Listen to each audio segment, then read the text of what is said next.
শিক্ষক সোহেল রানা কর্তৃক যুগ্ম ছাত্রীকে নির্যাতন, এই নির্যাতনের পরিপ্রেক্ষিতে শেতলার বাঙালিরা পাহাড়িদের অগ্নিসংযোগ ও সাম্প্রতিক হামলার প্রতিবাদে আজকের বিক্ষোভ মিছিল সমাবেশে উপস্থিত সকলকে আমার ব্যক্তিগত পক্ষ থেকে এবং পার্বত্য চট্টগ্রাম পাহাড়ি ছাত্র পরিষদ ঢাকা মহানগর শাখার পক্ষ থেকে সংগ্রামী শুভেচ্ছা এবং বিপ্লবী অভিনন্দন জানাচ্ছি। সংগ্রামী বন্ধুগণ, আপনারা ইতিমধ্যে অবগত হয়েছেন যে আমরা এই রাজু ভাস্কর্যের সামনে আবারও এখানে আমরা উপস্থিত হয়েছি। অতি দুঃখের সাথে বলতে হয় বন্ধুগণ, আমরা কয়েকদিন আগে এই সাম্প্রতিক হামলার ঘটনা নিয়ে আমরা এই রাজু ভাস্কর্যের সামনে আমরা প্রোগ্রাম করেছি। এখন আমরা এখানে এসে দেখতে পাচ্ছি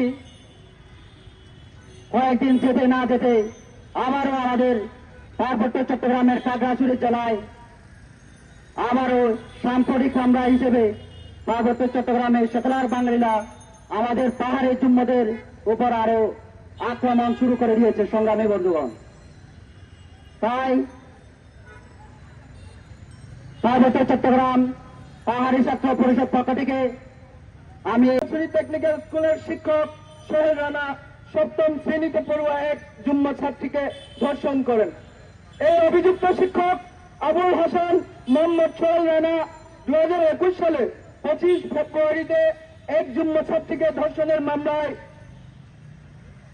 গ্রেপ্তার হন এবং 3 মার্চে তাকে ঢাকা থেকে গ্রেপ্তার করা হয় এবং দীর্ঘদিন কারাগারে ছিলেন এবং কারাগার থেকে বের হয়ে আবার তিনি ওই স্কুলের আবার সে শিক্ষকতার পেশায় আবার বহাল থাকে।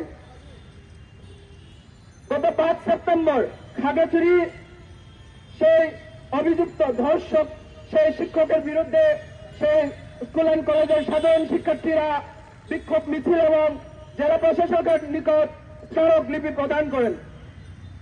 সেটা সত্ত্বেও তিনি ওই পদে বহাল ছিলেন এবং এই শিক্ষক কুষ্টিয়ায় দৌলতপুর হোসেনবাগ টেকনিক্যাল স্কুল অ্যান্ড কলেজে ছিলেন। সেখানেও তিনি 2006 থেকে 2011 সাল পর্যন্ত কর্মরত থাকা অবস্থায় ছাত্রীদের নানা কুপ্রস্তাব ও অশালীন কথাবার্তার অভিযোগ ওঠে। সেই অভিযোগের শাস্তি হিসেবে তাকে খাগড়াছড়িতে বদলি করা হয়।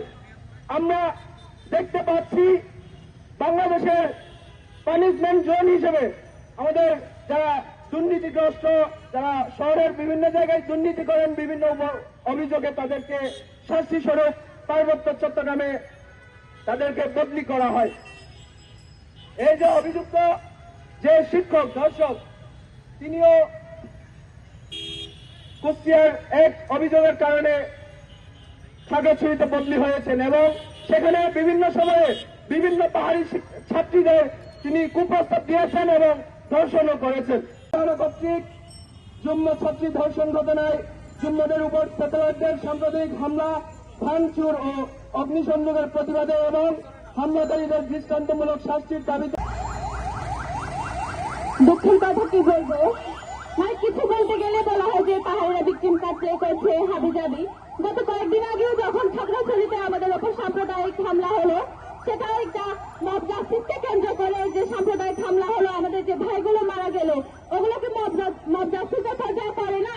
তখন আপনাদের আওয়াজ উঠে না কেন? শুধু একটা ঘটনাকে কেন্দ্র করে আমাদের যে ঘর বাড়ি পড়লো, আমার মায়ের যে বুক খালি হলো, তারপর গতকালকে একটা আমাদের একটা সপ্তম শ্রেণীর ছাত্রী ধর্ষণের অভিযোগ উঠলো এবং বিক্ষুব্ধ ছাত্র জনতার হাতে শিক্ষক যখন গণপিটুনি খেয়ে দুর্ভাগ্যক্রমে পরে মারা গেল, তখন বলা হলো পাহাড়িরা মব জাস্টিসের নামে ওখানে বাঙালি ভাইদের, আপনাদের বাঙালি ভাইদের হত্যা করছে।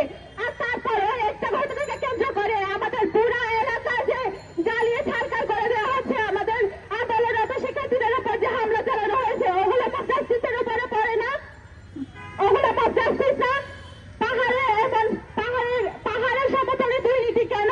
আমরা কখনো কোনো সাম্প্রদায়িক দাঙ্গা চাই না, আমরা কখনো কোনো হামলা চাই না, আমরা